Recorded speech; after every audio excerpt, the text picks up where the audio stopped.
Hey, how you doing? Hi, sorry I'm late. Oops, that's kind of my MOD. I'm gonna throw Jim under the bus. He handed me a bunch of tax stuff right as I was going to put my makeup on. I was like, no. It slowed me down. Um, oh, cool. Hi, everybody. How's everybody doing? Here we go. Great to see everyone. Hey guys, I had someone who wrote in and said, it's so great. Hello, everybody. It's so wonderful to see all your greetings. Somebody wrote in and said, yeah, I'm okay with all the hellos, but I'd rather you guys just jump into answering the questions. I was like, Is well, there a way I can see the chat room? um, this is what it is the Q&A. Click the Q&A at the bottom Oh, of your, okay. yeah. And I won't be then able to see looking it. though, why is is my camera showing? Because I only see you, Lynn. I don't see me. I don't know why. I Let's see see. two of you. You see two of me, but they're both pictures of me rather than the Well, actual. one is you and the other is the picture of you. Yeah. Yeah, that's Trixie. I'm just looking for why I can't. I don't know why I can't. Oh, here we go. View. Oh, here we go. There we go. But I still don't see me. I only see Trixie. Hold on. Oh, let's see. I think it's show self view. There we go. It's because I had the self view turned off. Oh, okay. Okay, there we go. Good to see everybody. Hi, Dax. Hi, Tamitha. Hi, Cynthia. Hi, Paul. Hi, Carol. Hi, Lori. Hi, Susan. Hi, Ryan. Hi, Martin. Hi, Catherine. Hi, Cynthia. Hey, Carrie. Great to see you. Very good. Okay, now there's no chat during the webinar. There's no chat, but you can type questions into the question bar and the Okay. Q&A. And so if you guys will do that, then we can that way I can delete those as we go, and I'll know exactly where we are, so Oh, that we don't good. Okay. hopefully don't miss anybody. We don't skip anybody that is looking for an answer. Yeah. Okay, so who has questions? Go ahead and type any questions that you have in here. This is a Q&A that we do every month for you. And these get recorded and they do get posted onto YouTube. We post them on the Intuitive Specialists YouTube channel. And I can't see the chats, so or the question Q&A. Wait. Oh, there you go. Okay, got it. Bob says, love the romper room start, by the way. Romper room, Bob, you must be of our generation because no one else would know what romper room is. Romper room.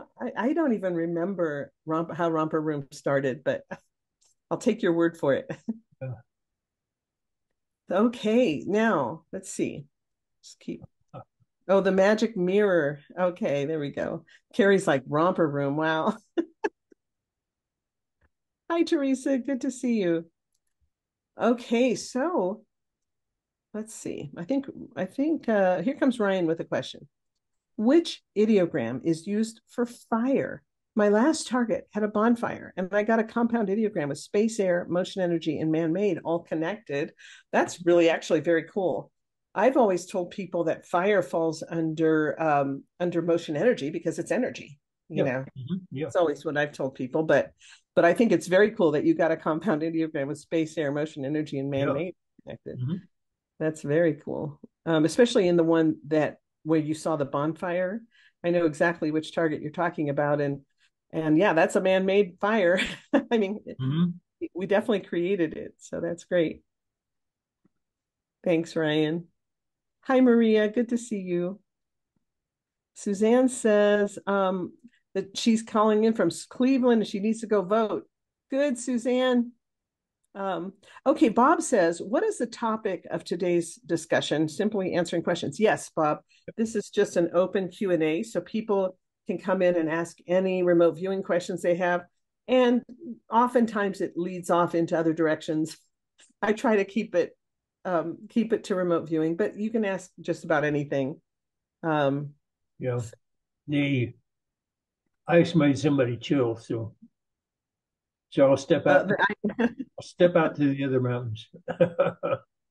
Okay, so Dax is asking if there are any examples of threading that you could give. So, Threading. yeah, threading. You get used to Okay. give me some great examples of threading. Um,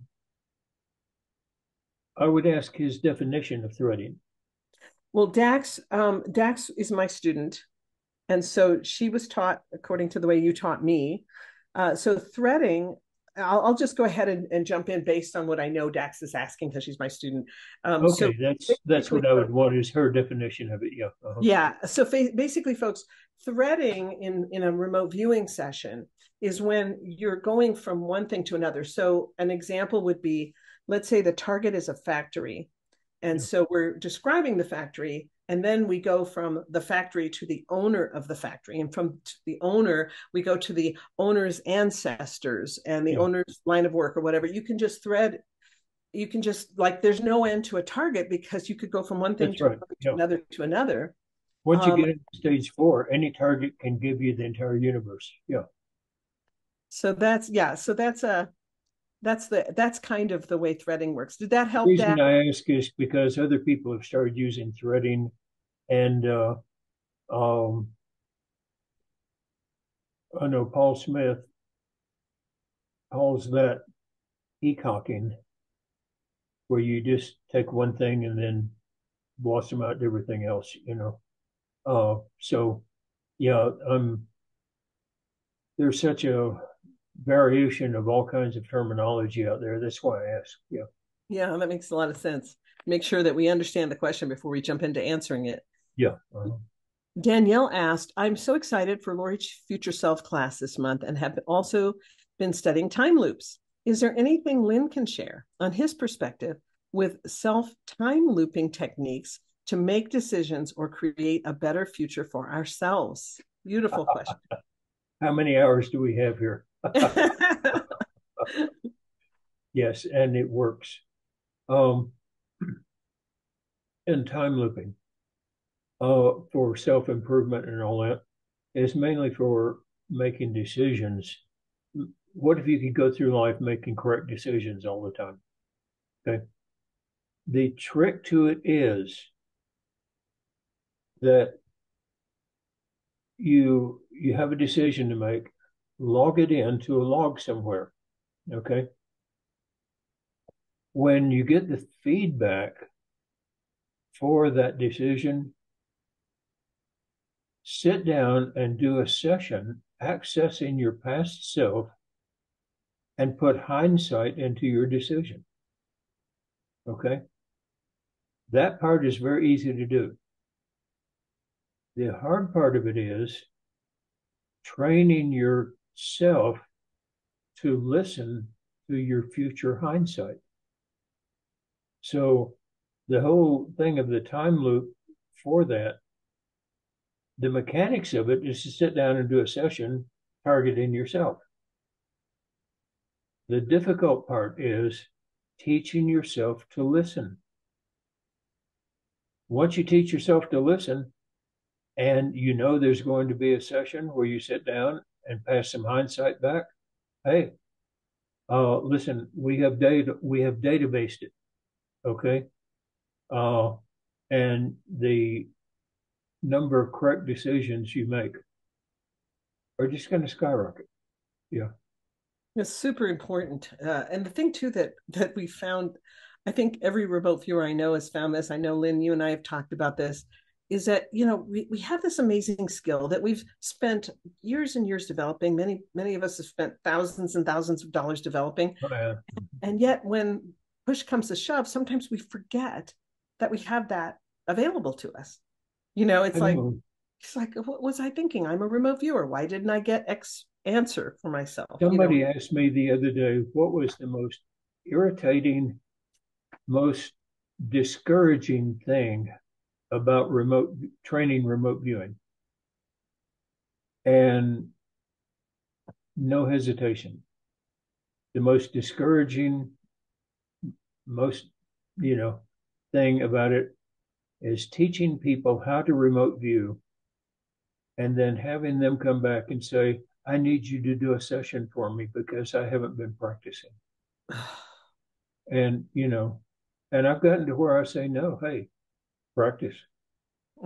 Just, uh, My mom loved art and she really wanted to go to college, which back in the day, in the 40s, women didn't need to go to college. They didn't need an education. Only the men did, right?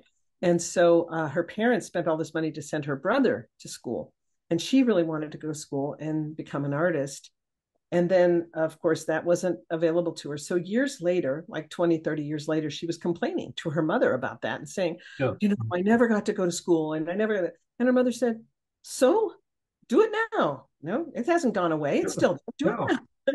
And it no, was true. She went back and she got a degree in art, good. in her 40s. And so I think that that's important too, is that sometimes we get discouraged. We say, oh, I haven't been practicing. I've lost all my whatever, but you haven't lost it. Yeah, You but just shine it's it up. still It's like there. it's a little rusty, shine it up, it'll Yeah, be good as new. It's like your silverware that you haven't touched in years and you look at it, it's all tarnished. You get that's out right. the silver polish and you polish it up. Yeah. Delia is asking, hi, Lori, last You like month. my art? Yes, that's your art, Lynn. Oh, that's gorgeous. I love it. I have Yeah, that's several. art. That's a piece of artwork. Yeah. That's beautiful. That I thought it was a photo. That's beautiful. No, it's artwork. Yeah. Delia says, last month I asked you what phases your paid beginners class covered, and you said phases 1 through 3.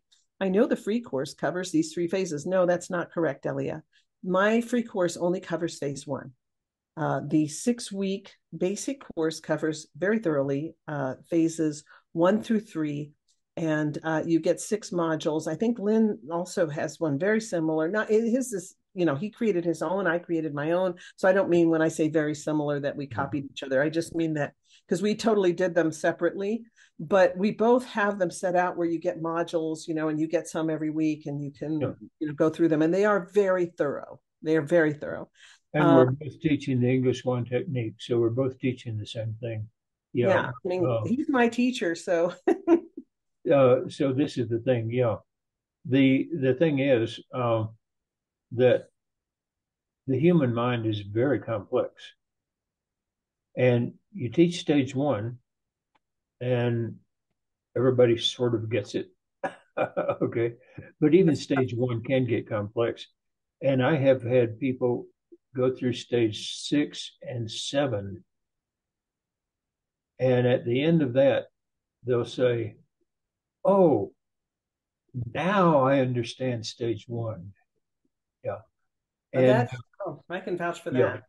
and the free course is an introductory course, and Lori's course, you're right.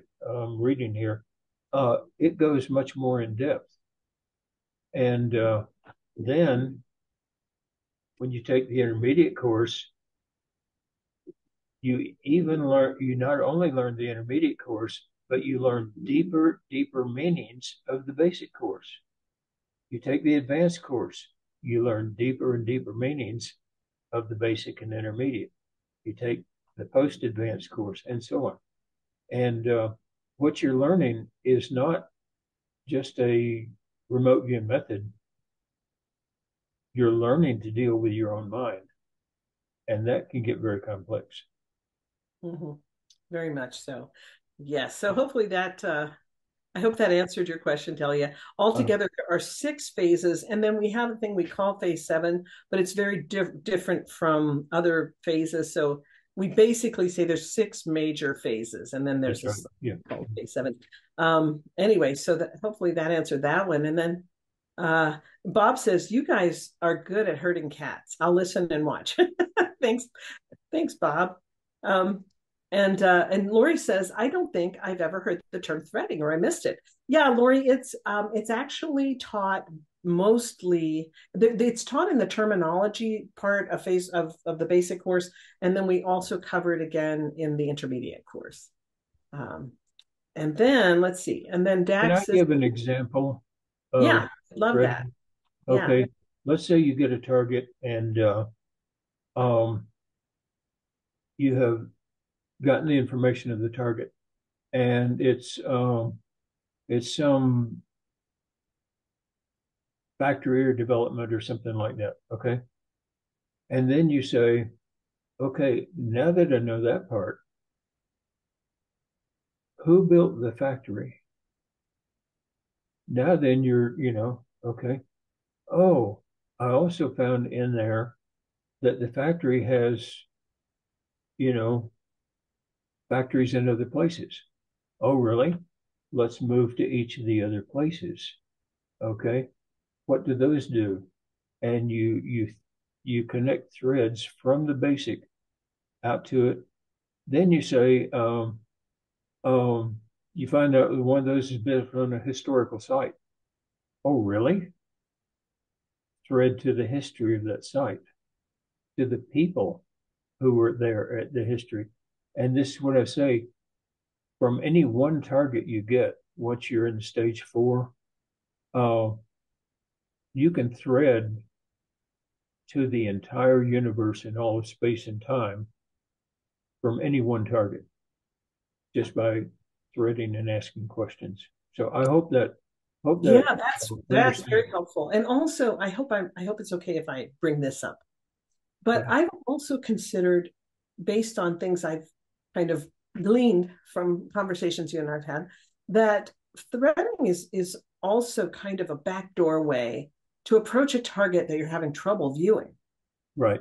Mm-hmm.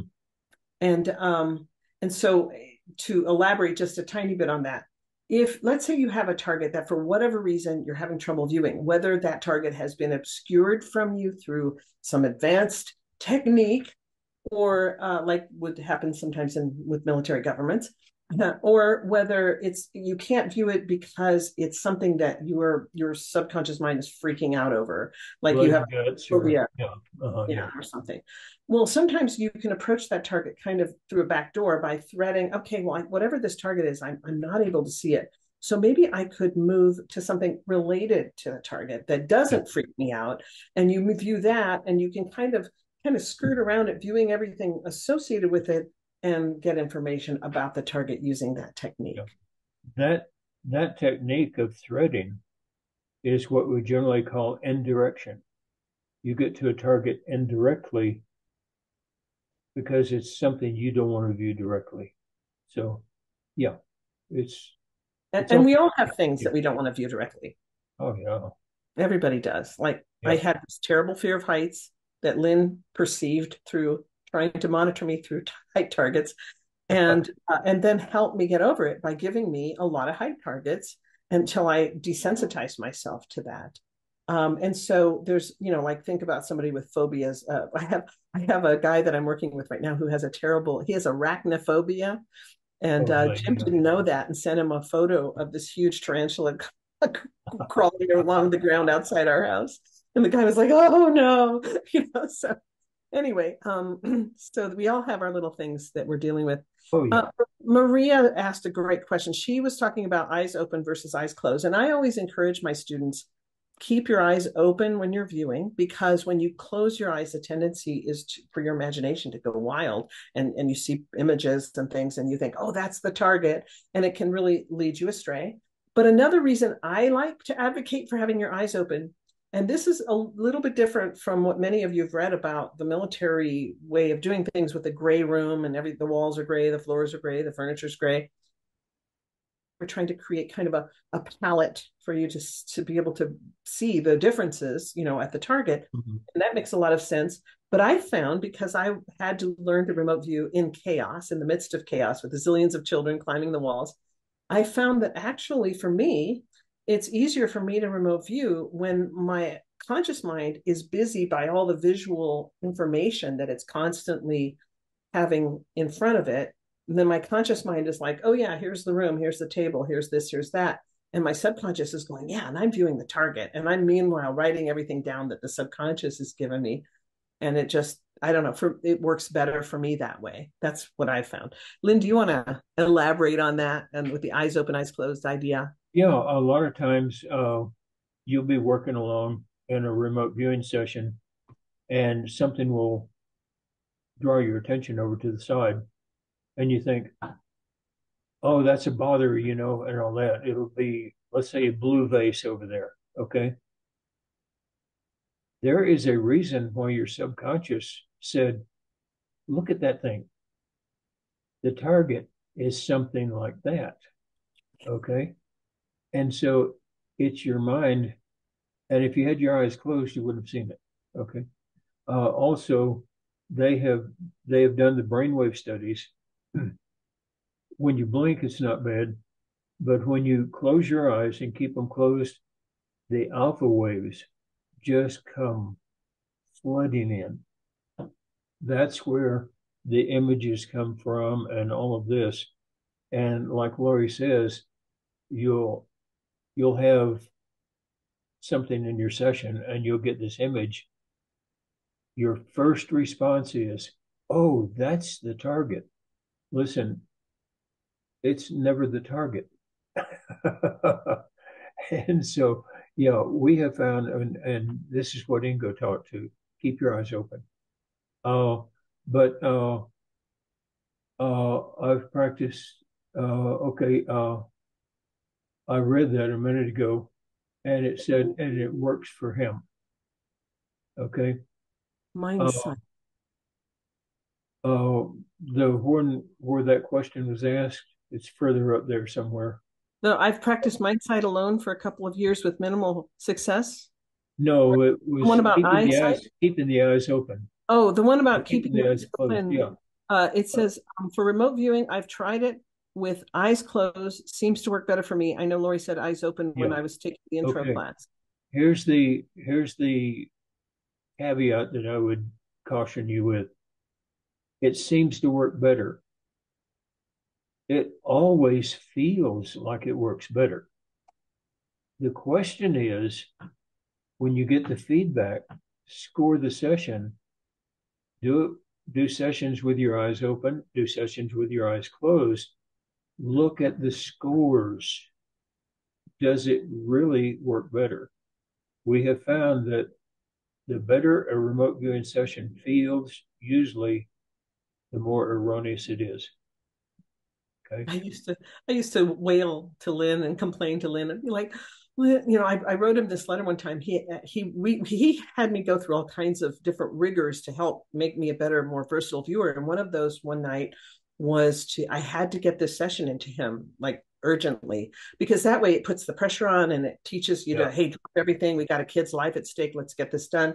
So I did this session for Lyn, and I had had a really long, busy day. And here I was trying to do this remote viewing session. I was exhausted. So I sent it in to Lyn with an email saying, Lyn, I'm so sorry. I know this is a crap session, and I apologize, because I'm sure you expect more from a viewer that has this much time in or whatever. This was probably back in 2004. And I'm Lyn, no good. I'm dog meat. yeah, I'm no good. I'm I'm, done. I'm no good. Lyn writes back and says that was 100% session. So Yeah. I write back and I say, I got 100% on that. Then how come it felt so awful? How come I felt so bad? And he said, well, if it feels good, don't do it. Yeah. Yeah.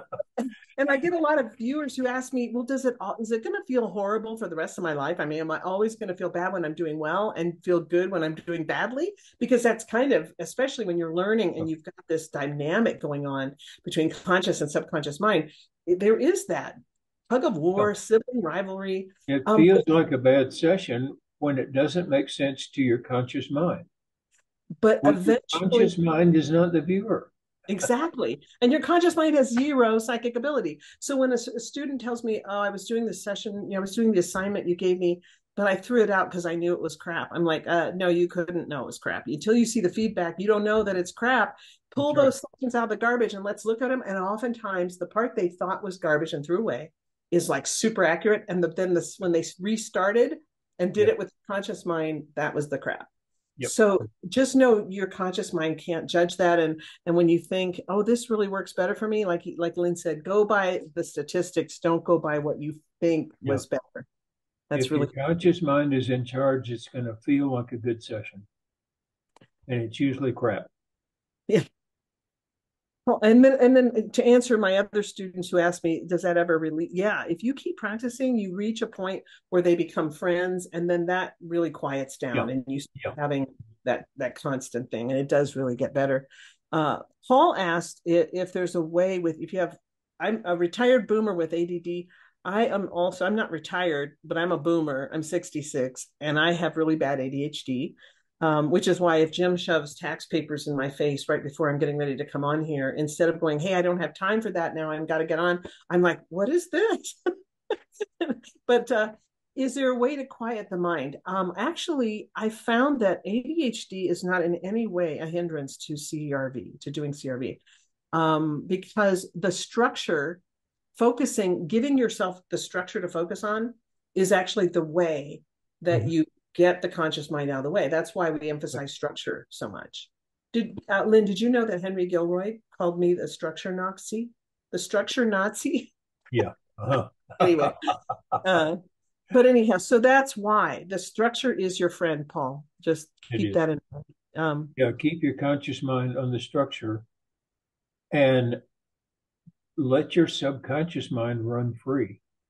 The thing is, take this as a working operation, okay? Whatever your subconscious mind comes up with, make sure it gets on the paper. But your conscious mind has to decide where it goes on the paper. That's why we have different columns. That's why you have some things on the right side, some things on the left, and all this. Your conscious mind has to stay focused of where does that go on the paper. That lets your subconscious mind run free. And so when you say you're trying to quiet the mind, quiet the conscious mind. Never quiet the subconscious. Okay. Whatever it tells you, make sure it gets on that paper in the right place.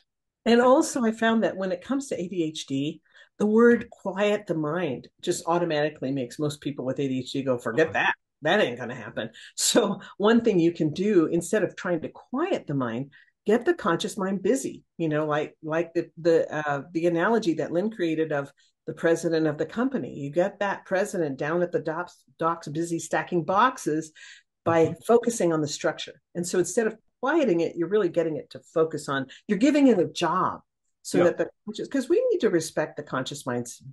role And in. that's the analogy, you put the kid who doesn't know anything in charge of the company for a while.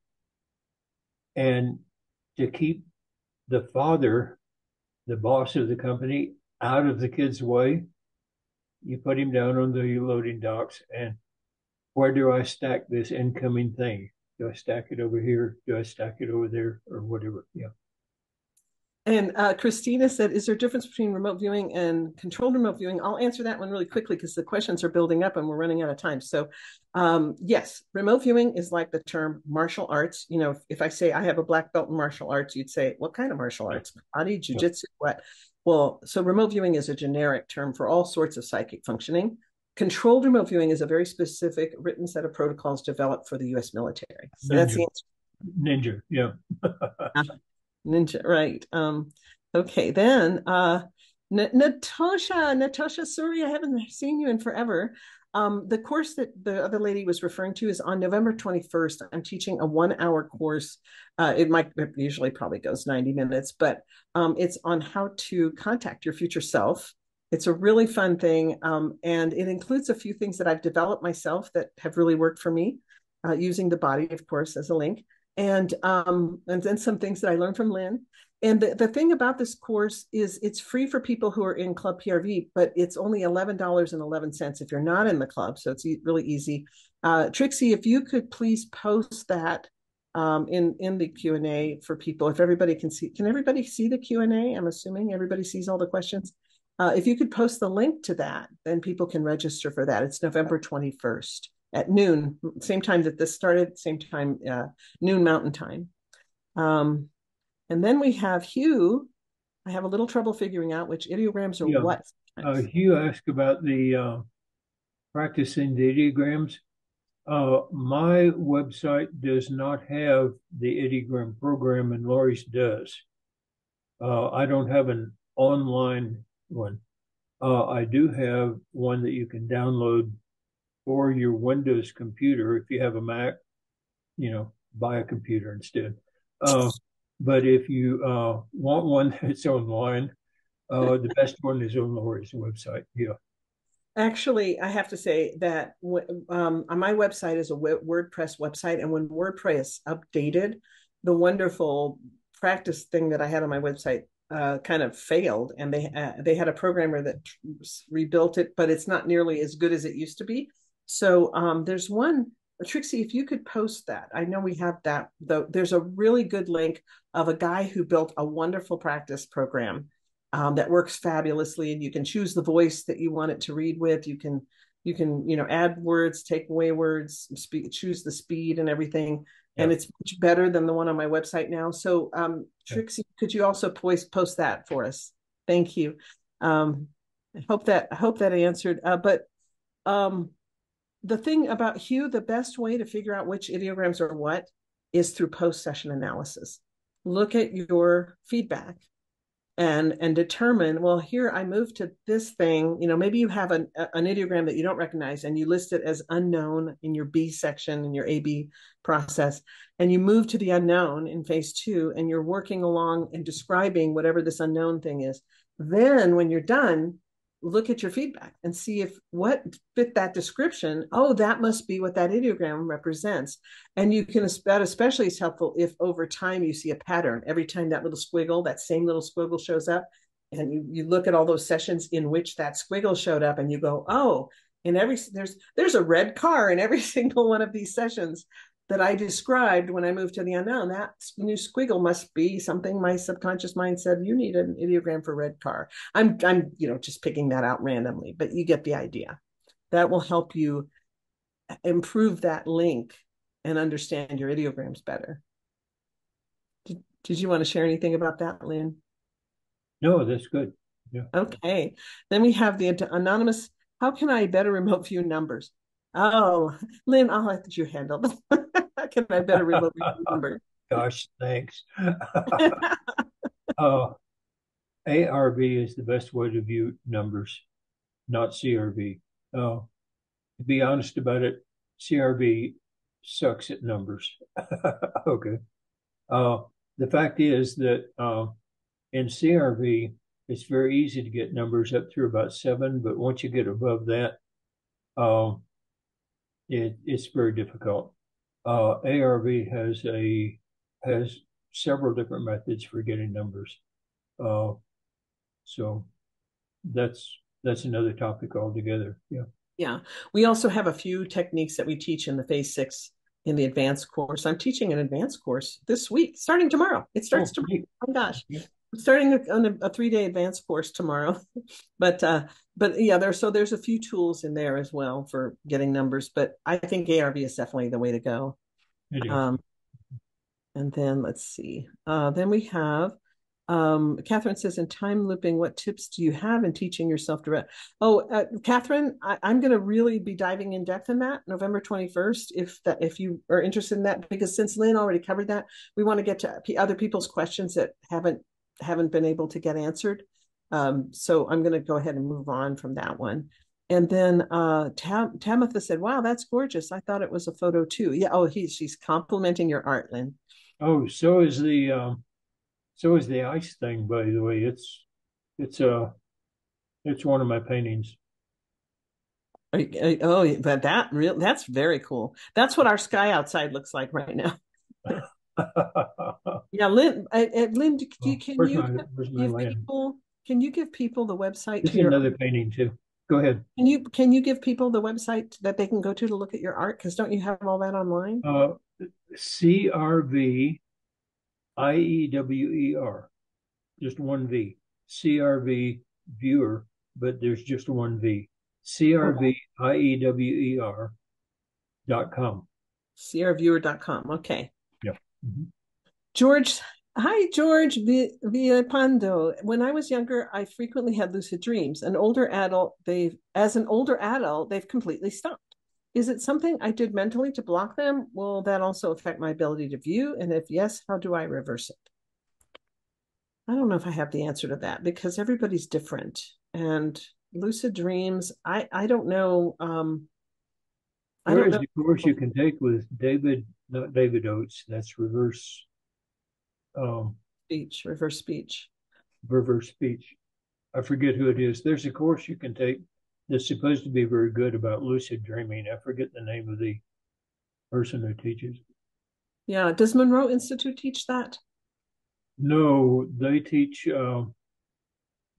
basically out of body experience. Okay. But George, I bet you if you just Google, like lucid dreaming classes, you'll pull up stuff. Because there's a lot out there. But that's kind of outside of the remote viewing realm, so we don't have the answer to that one. Anonymous. How can I develop my remote viewing ability without paying to pay for a class? Oh, the introduction before you sign up for my class has basically the answer to that. The information is out there. It's free. You can get it. Almost everything. And you can spend the next 10 or 15 years learning it that way by making mistakes and all that.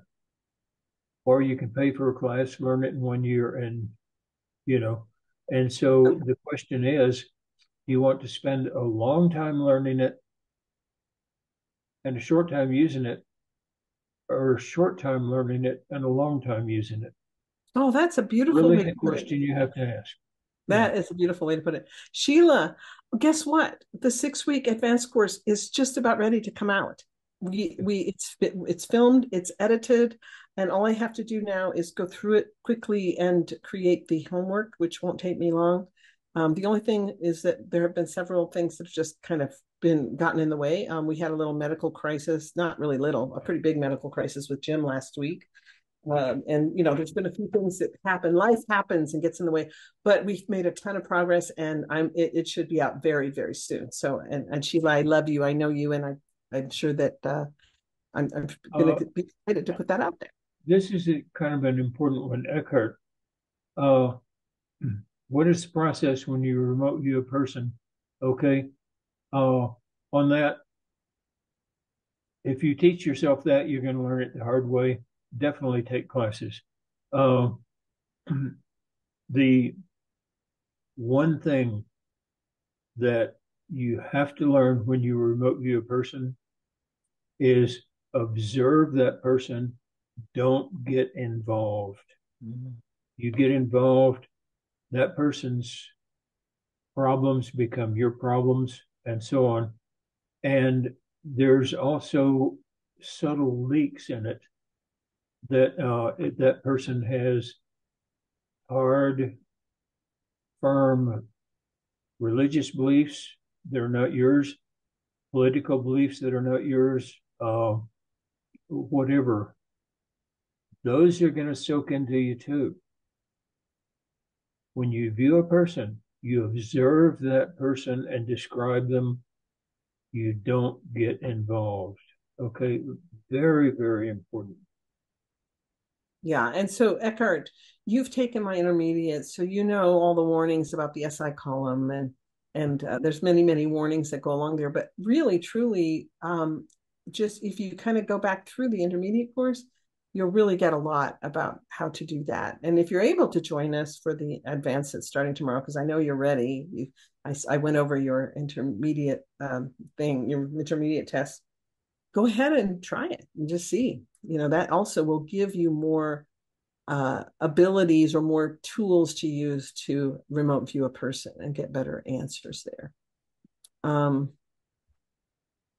Let's see. Oh, can you give an estimate of how long each stage is before moving on to the next stage? There's no answer to that because it depends on the person and how much they practice.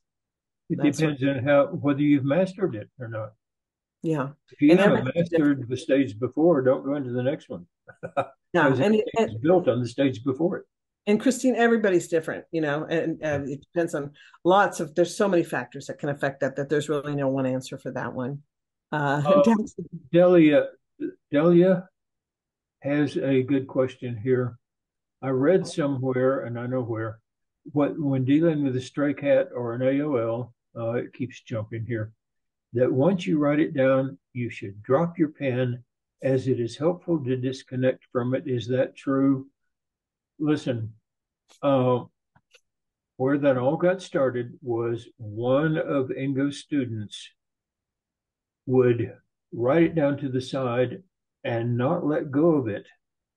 And so he would just carry it back into the session and was building castle after castle.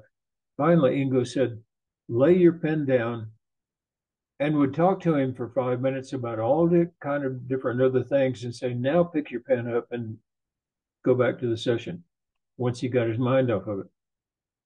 That person decided, oh, it's laying the pen down that matters. No, it's not. It's taking a break. And so from that, he got to where he would do it, drop the pen, and that pen would bounce, and he'd straight back and go back into it and would still never take a break. Ingo finally just dismissed him as a student. And so anyway, that's what he teaches now is you have an AOL, drop the pen, pick it up, and keep going and take a break. If you drop the pen, there's nothing magic about that. If you can't get rid of something, yeah, drop the pen, go in and get a cup of coffee and come back. Okay. It's the break that counts. It's not the dropping of the pen. Okay. You're muted. Thank you so much for clarifying that, because a lot of people think that now that Oh, Ingo, no, yeah. that everybody has to drop their pen when it was just something he did for that one person. For that one person, yeah. And that one person is teaching all kinds of people. Yeah. Um, Anonymous attendee, if you don't recommend closing your eyes while viewing, what do you think of the Hawaii Remote Viewer Guild methodology that's mostly based on closed eye visuals? They seem to get good results. I can't really speak to Hawaii Remote Viewing Guild's methods because I've never taken their course. But yeah, their Playfair method is mostly on visuals and all that, but they also teach that the visual itself is not the target. The visual is a representation of something at the target. And so you go ahead and get the visual, you go ahead and sketch it and all this. And HRVG does a lot of sketching. You sketch it, but then you don't say that's the target. You say, oh, what does that tell me about the target? Okay. And so that's how they get away from the fact that you have the tendency to identify your visual as the target. excellent. That's an excellent answer. Dax says, ideograms, orientation, do we ignore the direction we produce it in because the subconscious is not really seeing an 8.5 by 11 paper or north, south, east, and west? In other words, you could turn your page around, your ideogram will look different. Is that why we tap or feel it? No, the tapping and the feeling part of the ideogram is all one thing with the shape of it.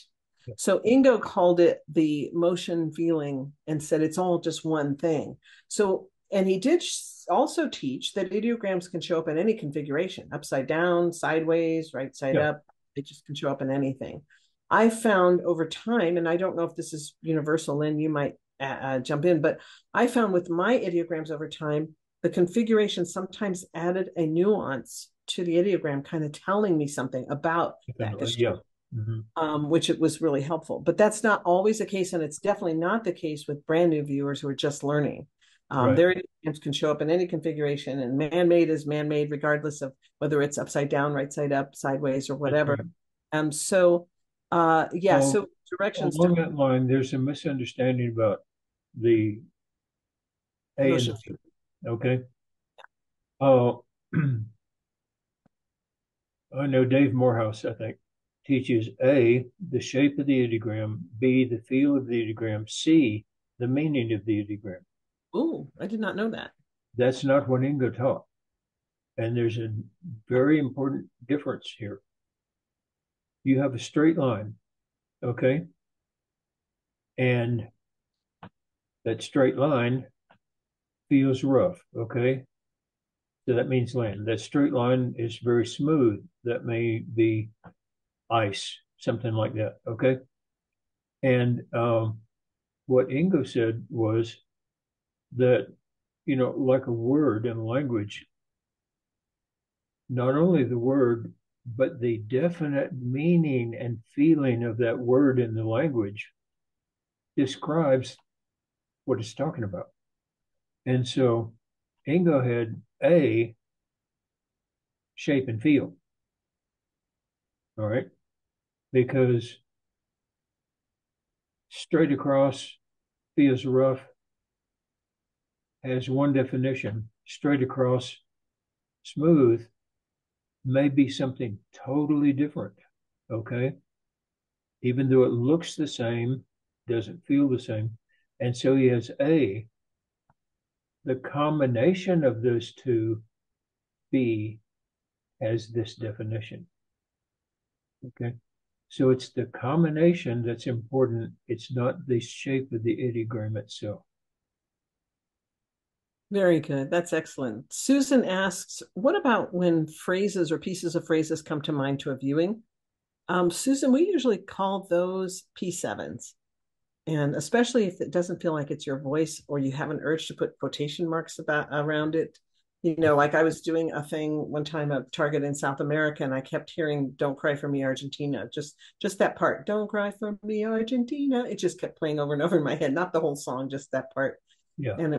And so then you finally put "Stray Cat," "Don't Cry for Me, Argentina," and you have that in quotes, and then you cross that out and put P7 because that's what a P7 is. And I've seen so many amazing P7s among my students. Oh, yeah. That have come in. One student was doing a target, and her target was this beautiful Black woman dressed in gorgeous outfit dancing at night in Brazil during Carnival. And she goes, "Oh, I keep hearing Santana's Black Magic Woman." Then she says, "Now I'm hearing Dancing in the Moonlight." It's like her target was a Black Magic Woman dancing in the moonlight. It's like, so a lot of times P7s carry very important information about the target. Yeah. I know that when first time I had that, it was Lucy in the Sky, Lucy in the Sky. It got so strong, I finally just gave up the session. And my monitor opened the target and showed me the target was a handful of diamonds. Was it Lucy in the Sky or Judy in the Sky? Lucy in the Sky. Lucy in the Sky.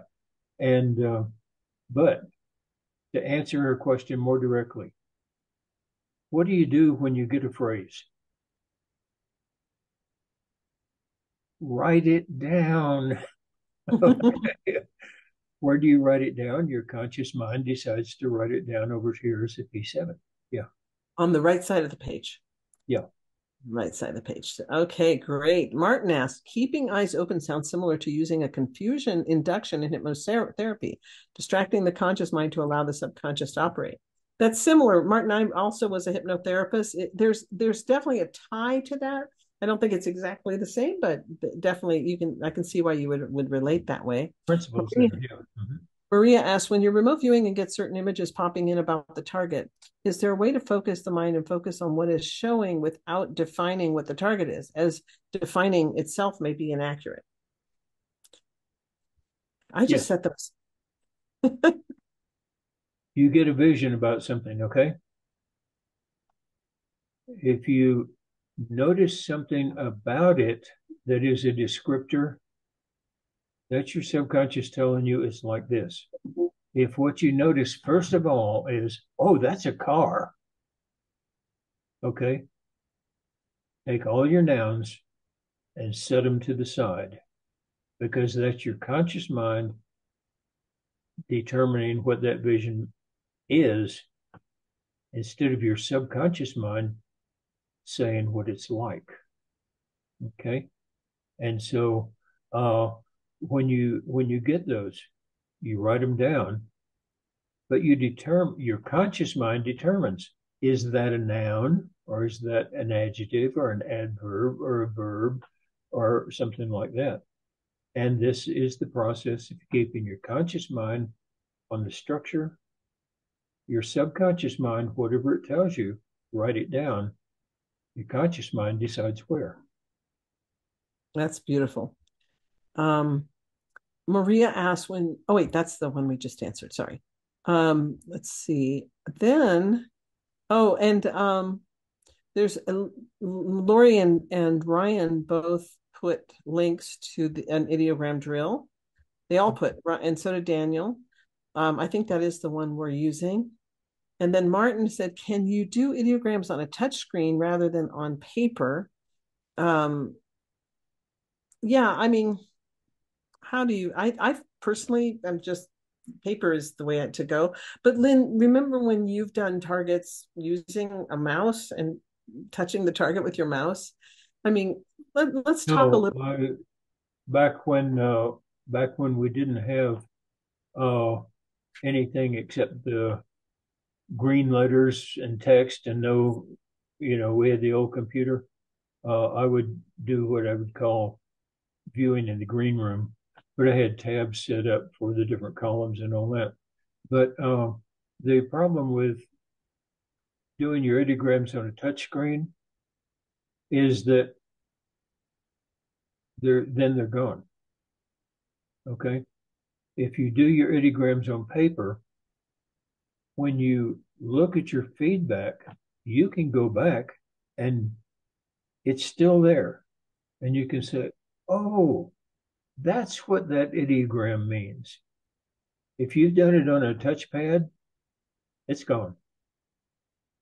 Yeah, and if you're talking about tablets, Martin, there's a lot of, like, for example, the Remarkable tablet. I've done sessions on it, but that's the hardest part about using any kind of a tablet. I've also done demo sessions on an iPad Pro, and for me, I mean, I can demonstrate the structure with it, but I can't really remote view because that screen and it just keeps me from really making contact with the target. Yeah, no, I can do that. I can do that on a remarkable tablet Yeah. and then save it. That Yes. way I have a paper copy later. Yes, you could and so of all the options out there, I think Remarkable is the best way if you were going to use a tablet. Remarkable is definitely the way to go. Um, and then let's see. Nicole said, Lori, I took your advanced course a couple years ago. Is this new one? Yeah, it's the same. It's the same course, Nicole. Same one. Um, and then let's see. Will the November 21st class be recorded? Yes, and it's so yes, it is. It is recorded, and anyone who either is a member of the club or purchases it gets a recording of it. Also, and then Tamitha says that's amazing. Whatever, I think it's probably your art that she's talking about. Does Lyn's ARV course the same technique as what Lori teaches in her ARV group course? Thanks. I think the answer is no. Yeah, I think the answer is no as well. Uh, Um, her class teaches you ARV. Okay, there are dozens and dozens of ways to correctly do ARV. What my class does, um, almost everybody out there on the internet finds a method that works for them, and that's what they teach to everybody. The fact is, it's very rare that one person's method will work for everybody else, or even a few other people. And so, what my online ARV course does is it shows you all the major different ways. As you practice each one, keep data on it, and from the data, find out which method works best for you. And so, I think that's Lori teaches you how to do the ARV, and I teach you about all the different ways to do ARV and have you find out the one that works best for you. Lynn, I didn't tell you this, but in the last ARV class I taught, which was just a couple months ago, there's a point, and I teach all these different techniques, right? Yeah. All these different techniques over 3 days because it's 3 days of teaching. Oh, yeah. And at one point, right before lunch on I think the second day, I teach everybody how to do the scratch offs. And then Oh, I yeah. say, over lunchtime, go out and do this technique, blah blah blah. And then if you got a yes, go out and do get a scratch off. And so everybody comes back and then they tell how much they won. And this one lady she won $1,150 Yeah. doing this technique. and you should have seen the class. I mean, they went bonkers with that. In another class, we had a lady won $800, and this is just on the second day of ARV class. No. And so, yeah, so we teach these techniques, and then you actually do them in the class. And It's, I yeah. have tried like 10 times to record, find a way to make a video of ARV. Lyn did it long ago. He made a video course of ARV. I have tried and tried and failed. And so now I finally have I'm working with somebody who really knows what they're doing. I filmed it. He filmed it for me while I was teaching a live class, Oh, in good. the class in which this woman won $1,200. So But so even my videos about ARV teaches you the theory of it, yeah. not a single definite method. Oh, I know one of the when I was having ARV classes here, I would teach all the different methods, in person. But then I'd take them up to the ending casino, and one of the methods I was taught was how to win at roulette. And they would go up there and sit at the roulette wheel and start winning. And they would say, "Oh, that's what you mean." And all of a sudden, winning at roulette, they would learn how to, they would learn what it really meant to do ARV. Yeah. We got some great questions. We've got Daniel says, can you remote view a particular genome? Do you think it's possible to use epigenetics with remote viewing? That's a fascinating question. I love that Not in question. the basic course. Maybe not in the basic, but maybe if you we did there was a research project many years ago with remote viewing microscopic what was it, Lyn, that we were remote viewing in that research project that was for For Deborah. Yeah. yeah, and we remote viewed those microscopic things that I forget what my it brain was. is Yeah. um anyway, yeah, so I think that we're really not there yet, to be honest, Danielle. I think there's a research though that is kind of looking into what can remote viewers view. The Yeah. purpose of the remote of the project I was involved in was to see if remote viewers could remote view bacteria that would kill anti no it was a virus that would kill antibiotic resistant bacteria. That was what it was for, and it was Okay. very successful. Um, so, and then Margaret's wondering if it would be not healthy for an empath. I'm a super empath, Margaret, and I've been remote viewing. I started my remote viewing journey in 1996. There's ways that you can definitely do it. In fact, I think empaths personally can provide some of the best information. Like I was working on a kidnapping case. I totally connected with a guard who was guarding all these kidnapped victims and was able to give the name of the group that had done the Mhm. kidnapping, their Yeah. reasons for doing it, and all kinds of things using that. I mean, just because I'm a natural empath. So don't think that it can be unhealthy if you don't know how to detox. It can be unhealthy if you go about it the wrong way. But if Yeah. you proper training and do it right, it's not And unhealthy. here again, don't get involved in that person's religion, that person's emotions and all that. Stand off to the side and observe the person. Okay. You can tell whether they're upset, whether they're happy, and all that. You don't have to share the emotion with them. You don't Don't. have to take on their stuff. That's right. Yeah. But the thing I just want to reassure people, because Lyn, you know this has happened to you, and I know it's happened to me, and I know a lot of viewers it's happened to, where even though we have that caveat, ooh, I'm so sorry, I forgot to. Even though we have that caveat, you still have times in which that happens, just Oh, yeah. inadvertently. And Yeah. when that happens, the important thing is to have the techniques and the ability to detox and to know what to do if and when it happens. Yeah. It's not the end of the And world. the ability to detox in CRV is a learned step by step process.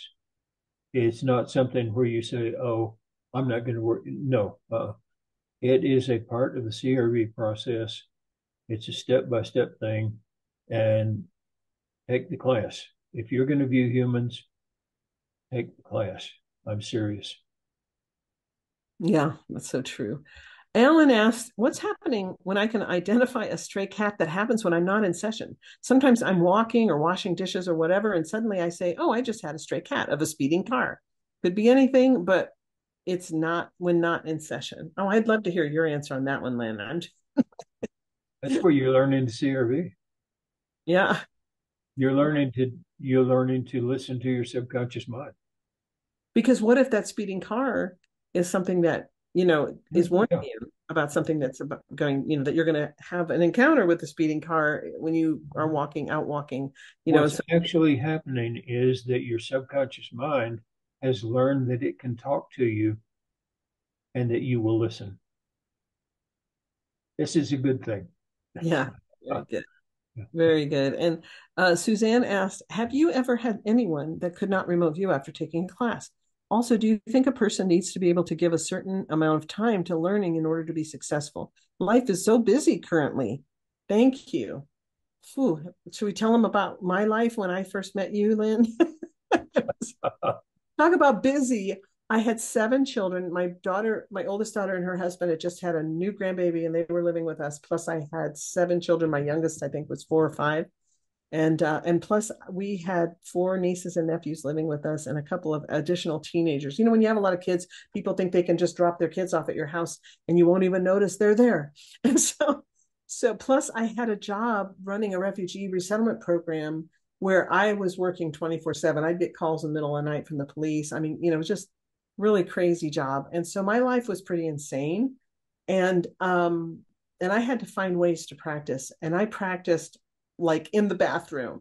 I practiced in the waiting for the dentist, in the dentist office. I practiced out on walks, in the afternoons when I got home from work.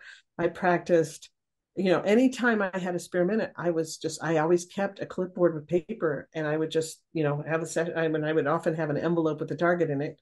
And I just practiced every chance I got and I squeezed it in. When there's a will, there's a way. And that's what I found. And so I remember, Lynn, probably you remember too, that I called you. I think I might have even been crying.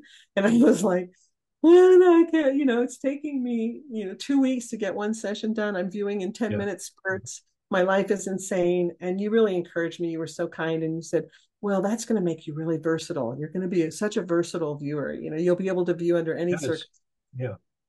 Let me And take this part by part. Have you ever had someone who could not remote view after taking a class? I've had many people who will not remote view after they take a class because they will not give up trying to identify the target. They will not do the structure, they will not do the practice and all that. And so they won't put in the work, and it takes work. Next part. Do you think a person needs Also, do you think a person needs to be able to give a certain amount of time to learning it? Yes, practice, practice, practice takes time. It's not the time that lets you learn it, it's the practice, and practice takes time. Yeah. the determination. Like I had to be, I was so, this was my thing. I mean, I had a crazy life. My job often made me really crazy, and my kids often made me really crazy, my living situation. And so remote viewing for me was kind of my respite. It was Yeah. kind of my escape. And so it was, and I was also so totally flabbergasted that it was even doable that I just made time. I just grabbed little snatches of time anytime I could. And when my last kid moved out, and I suddenly had the empty nest, Yeah. Lynn and I were on the phone, and he goes, "Now let's see if you can remote view in a quiet That's situation right. with no." And one of the things that Lori learned, she was forced to learn, uh, is something that most people have to learn as they take the class. An integral part of the remote viewing process is knowing when and how to take a break. Mhm. You stay inside where it's a certain temperature, you get used to it. You don't notice it anymore. You step outside and it's cold. You get used to it out there. You step back inside, it seems hot. It wasn't hot before, but you notice things. And if you take a break and get away from the viewing once you've gotten used to being at the target and you're not getting anything anymore. And her kids taught her how to take breaks. It sure did. And taking a break and knowing when and how to take a break is an integral part. And in fact, Ingo delineated about 18 different types of how to take breaks and in what situations and all that. So, yeah. Very, very important. Yeah. Mommy, can we go to the park now? Mommy. Okay.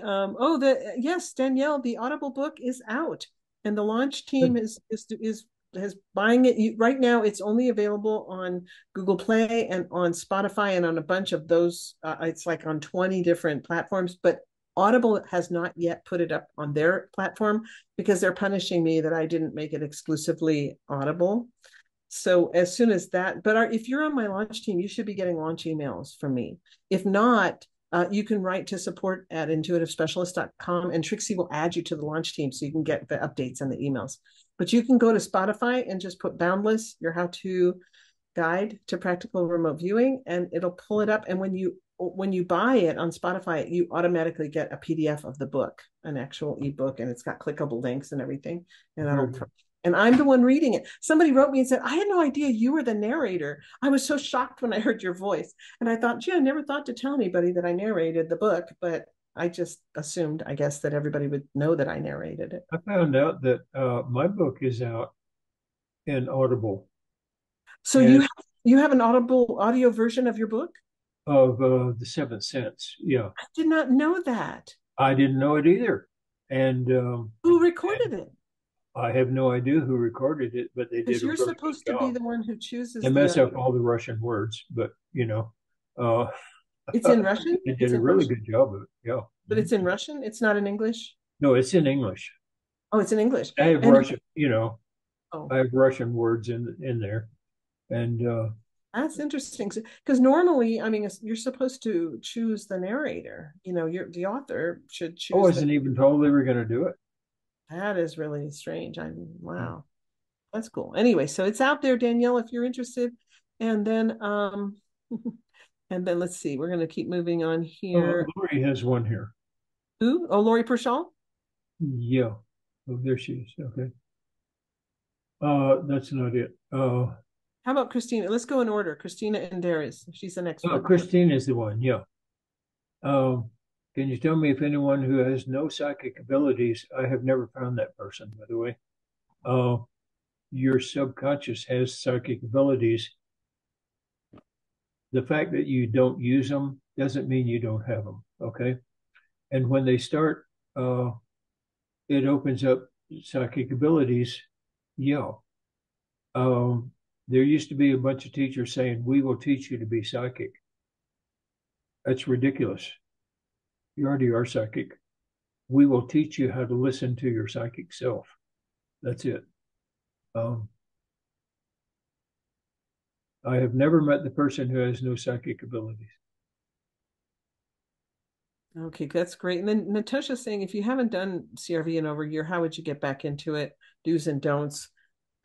Just practice. Just pick. There's tons of targets on my website and on Lyn's website that are free to access. Mine's right at the bottom middle of the homepage. When you put intuitivespecialist.com and you page down to the bottom middle column, you'll see RV targets. Those I have a gazillion targets that I use with my students, but this free bank of targets on my website, I would love to replace them because they're pretty old and they're very simple targets. I use them. I think they're great for basic level students that are just getting into it. Yeah. But Lyn has how many targets? 400, 500 targets on your website? Blind targets. Yeah. I have another set of targets. Okay. That are just pictures. And that's the P2 targets, right? P2 it. The purpose of that is to get you into remote viewing, into practice. You have gotten out of the habit of distinguishing gestalts and asking yourself questions and all that. And so on that, it has, I think, 250 targets. You start by you clicking on a target and you see the feedback. Now then, you can see the target. Now, stage one, how many gestalts do you see there? Stage two, how many colors do you see? How many shapes do you see? And you write them down as though you're doing a session. This gets you back into the habit of doing a session. Pretty soon, you can start doing a session and clicking on one of them to get the feedback afterwards. And this gets you back into working, and it eases you back into the process of remote viewing. And it's called the P2IT targets. No, that's great. Yeah, they are really good. I love those too. Cody says, Carrie said that she's taken both my ARV live workshop and Lyn's video course and found them both to be excellent. Cody Good. says, I do 90% of my sessions on a Galaxy Tab 6 Lite and have no problems. Thanks, Cody. That's awesome. Michelle says microphages, and that was the word we were looking for. We did a research project on my remote viewing microphages. And then Christina, also by using your techniques of RV, what kind of careers can we obtain with this knowledge? Just there's unlimited amounts of things that can be done working with corporations. One guy was helping insurance companies locate stolen art, or also determining fraud in the insurance business. I have a student who is a realtor and she uses CRV. Her business has increased exponentially since she started using CRV to find the houses that people want to buy. And there's the secret. Instead of learning CRV and looking for a new career, take the career you're in and start using CRV for it. It will teach you how to do CRV, and that will lead to new careers, but it will also teach you all the different things you can do with CRV that in the field you're in that you never realized you could do. Yeah, right now in my club PRV, with the intermediate and advanced students, one thing we're doing is we're this month we have themes different months, but this month's theme to go along with the class I'm teaching on November 21st. This month's theme is viewing for yourself, and so the students have to come up with their own question or choice or decision, whatever they're trying to make. They have to formulate it into the proper tasking, and then they're remote viewing their own answers for themselves. And so there's so many ways to use it. I have psychologists that are my students, really successful psychologists. Can use CRV to enhance, help their patients, to help to know how to reach their patients, how to help their patients more, and that sort of thing. The thing is, like, you're into the stock market already, you CRV, and all of a sudden your abilities in the stock market. You're into artwork or you're into music, and you start using CRV for what you're already in. Listen, your art, your music, your stamp collecting, whatever, is going to blossom. Yes, I have a bunch of authors who are using it I had one author she's done 14 books, 14 historical fiction, and she remote views the history so she can get the details to put in her book. So.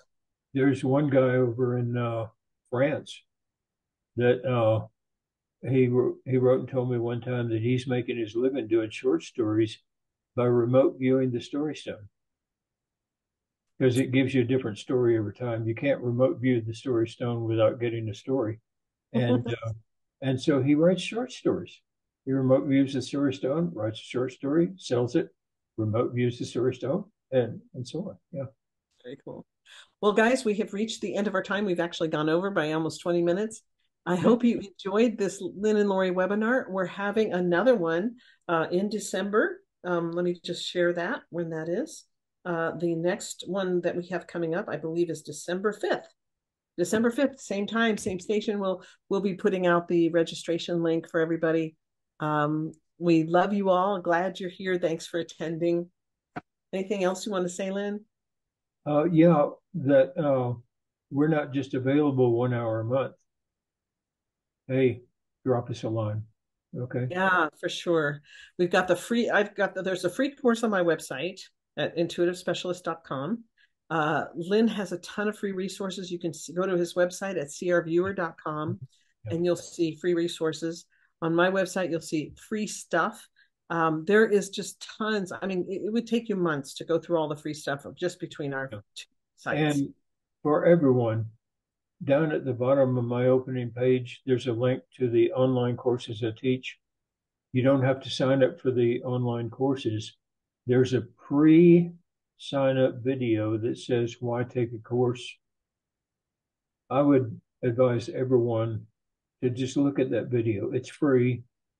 We don't track who sees it, we don't track anybody. And just look at that video down at the Yeah, bottom. that Yeah. is a great thing. And then also for the same token is if you go to my website, there's on Start Here, I think it has like why remote view training, things like Yeah. that. There's just so much there that if you're just getting started, you can learn all about what CRV is and why we're all enthusiastic about it, etc. And And one thing I like about Lori's course, it's why I support her so much. It's the same about my courses.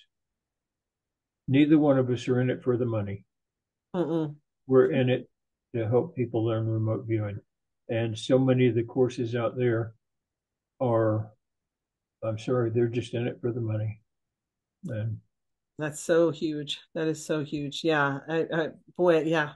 We, Jim and I have talked about this because it's like, wow, we could have just retired and lived very comfortably on just what we make from retirement without oh needing yeah, to put in all this work. It's a lot of work. Lyn and I both work pretty hard. So just know that we're doing this, we're raising consciousness on the planet and you are part of that. That's our goal. And I'm very grateful to Lyn because if I had never met him, I wouldn't be here right now. And he's the one who inspired me with his integrity and his desire to help mankind. And that's why we're here. So love you guys so much. There's lots of fun notes, Lyn. Um, thanks so yeah, much. Hugs. Thanks so much. Appreciate you. Thank you. Thank you. God bless you guys. We love you all. And Thanksgiving's coming up. I hope you all have a wonderful, yeah. wonderful uh, Thanksgiving. Hey, Donna, Davey just left. Your brother Davey just left us just a couple hours ago. um, anyway, thanks so much. Glad you guys enjoyed this. That answers my question. Where to find the link? Uh, Link. He said he found a link. Oh, he found a link in the Q&A. Oh, were you asking for the link to the class that I'm going to be teaching? I think that was the link. Trixie, did you put the link into the November 21st class? That's what BS was looking for, I believe, if I'm not mistaken. If you can you type that in there, Trixie, for us? Yes. Thank you. Okay, here comes VS. Here comes the link. Okay, for any of you who want to attend that class November 21st, if you're in the club, it's free. If you are not in the club, it's $11.11. That wasn't my idea, by the way. That was 11. Yep. yeah, Paul Cusino's idea. He's like, let's make it $11.11. It's like, okay, sounds good. Thanks, guys. So where is it? Where is it, Trixie? I'm still looking for it. She's trying to find it. Just She's going to put it in there if you want to hang in with us for a couple more minutes. Thanks, Lyn, for doing this. I appreciate your Oh, time. thank you.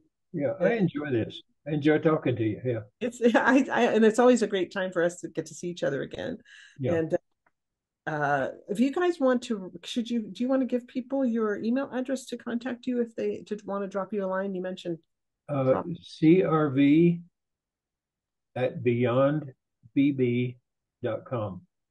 I the think it's, letters BB. I think BB CRV. is beyond broadband or something. Beyondbb.com. Yeah. Okay, so yes. Thank you for doing this, Lori. There are so many misconceptions about CRV out there, and I think this is a good way to get uh, honest questions answered honestly. Yes. Okay, I've copied the link. I'm going to put it in here right now, guys.